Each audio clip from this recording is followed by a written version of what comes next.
Assalamualaikum warahmatullahi wabarakatuh. Salam sejahtera, shalom, om swastiastu, namo buddhaya, salam kebajikan.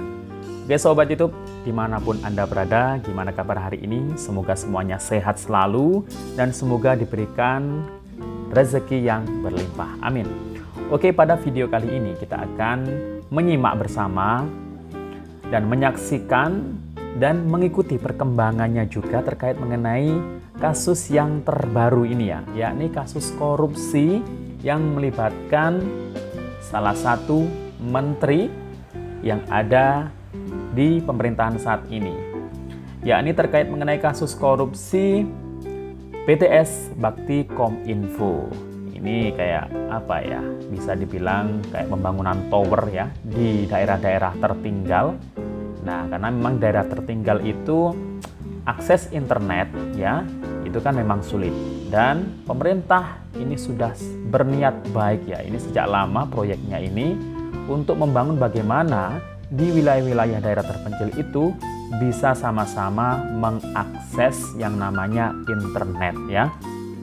Nah, kasus yang menimpa tersangka Johnny G. Plate yang merupakan salah satu dari kader, bahkan dia ini jabatannya adalah sekjen ya, sekjen yakni di Partai Nasdem. Nggak tahu ini masih menjabat sekjen kalau sudah tersangka atau mungkin sudah diberhentikan. Kita juga nggak tahu bagaimana ADART di dalam partai politik itu kan berbeda-beda.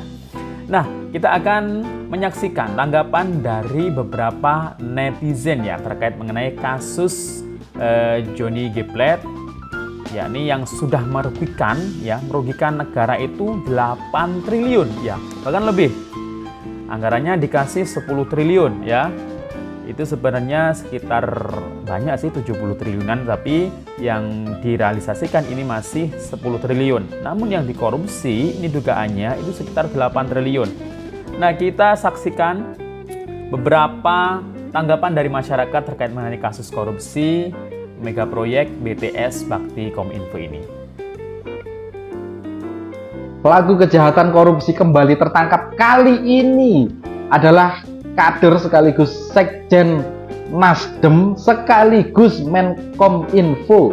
Johnny G. Plate ditetapkan tersangka oleh Kejagung. Jadi kalau Kejagung rompinya warna pink ya.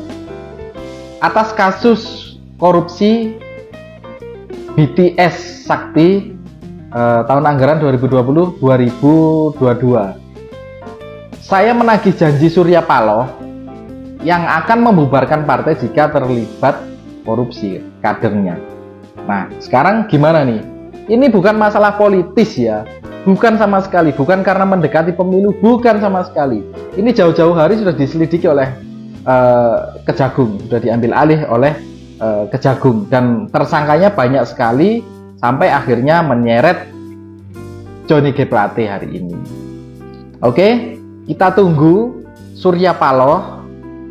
Kalau dia memang tidak membubarkan partai, berarti capres yang diajukan memang tidak layak untuk dipilih oleh rakyat, tidak konsisten dengan yang dia omongkan. Kalau dia nanti menang menjagokan Anies Baswedan, ini bahaya buat Indonesia.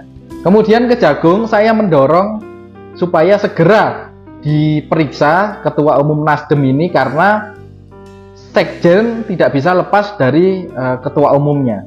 Itu diungkapkan sendiri oleh Surya Paloh. Jadi ada dugaan aliran dana mengalir ke sana. Dugaan ya, dugaan. Boleh kan diperiksa untuk membuktikan. Oke?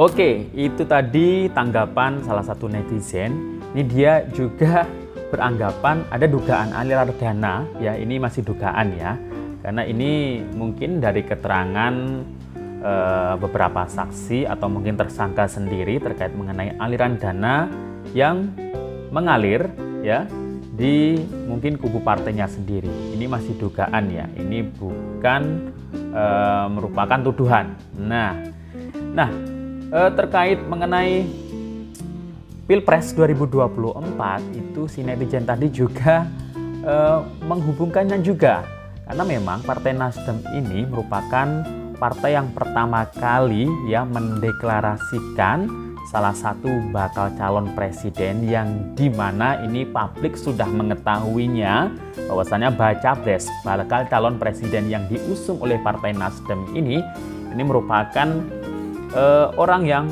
sangat berseberangan dengan pemerintahan saat ini, Bapak Jokowi khususnya.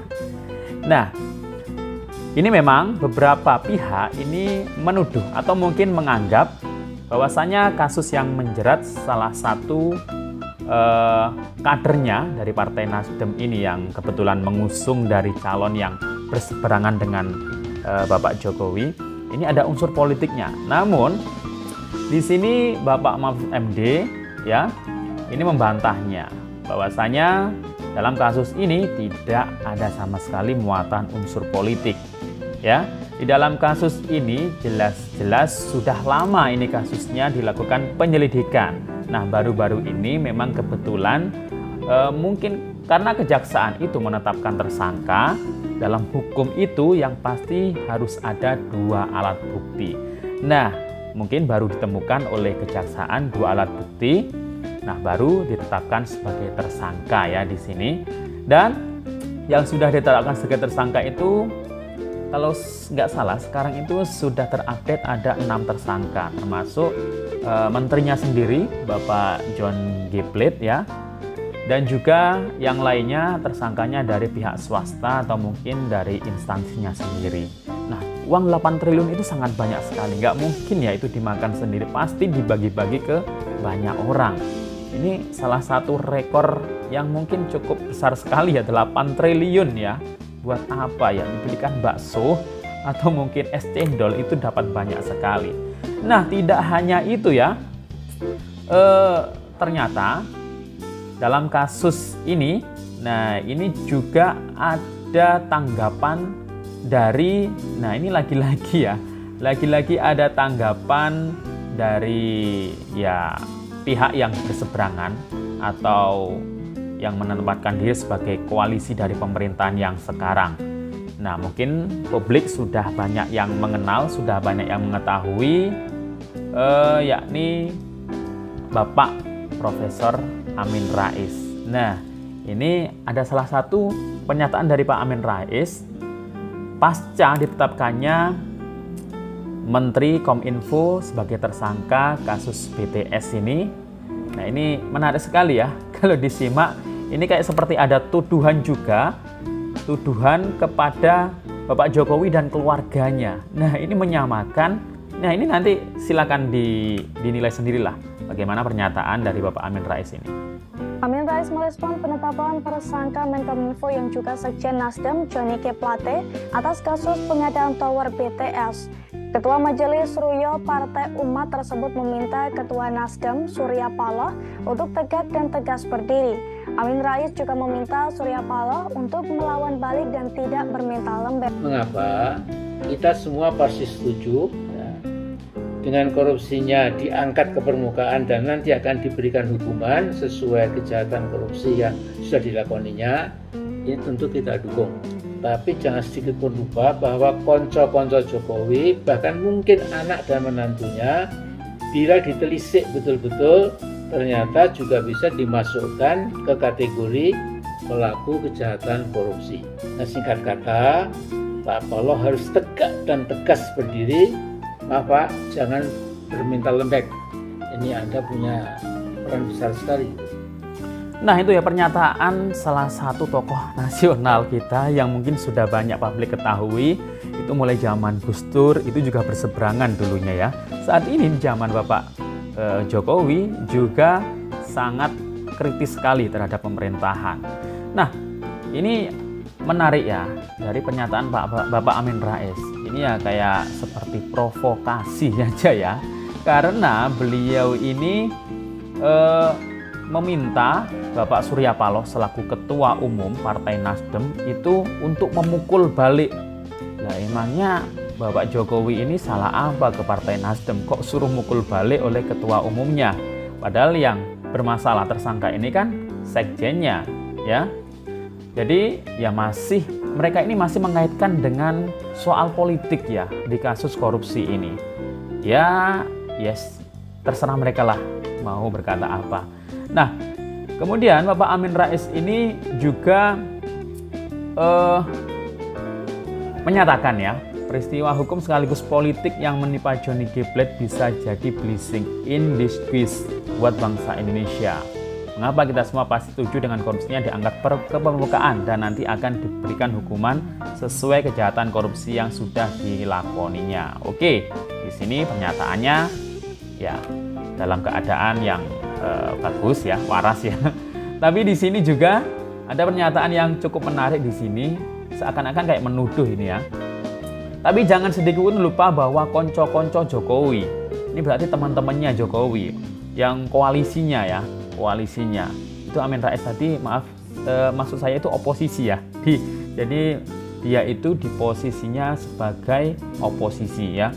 Ini konco-konco Jokowi, bahkan mungkin anak dan menantunya, ini menurut Pak Amin Rais, ini bisa ditelisik betul-betul ternyata juga bisa dimasukkan ke kategori pelaku kejahatan korupsi. Wah, ini bahaya nih kalau sudah ada tuduhan seperti ini ya. Nah, ini yang nggak tahu ya, gimana menurut Anda terkait berita hari ini, kasus korupsi BTS yang melibatkan tersangka menterinya sendiri, Menteri Kominfo, Komunikasi dan Informasi dari salah satu partai pengusung koalisi perubahan ya. Pengusung apa ya? Koalisi perubahan atau apa ya? Ya, silakan saja menilainya sendiri. Demikian info dari saya. Sampai jumpa. Assalamualaikum warahmatullahi wabarakatuh.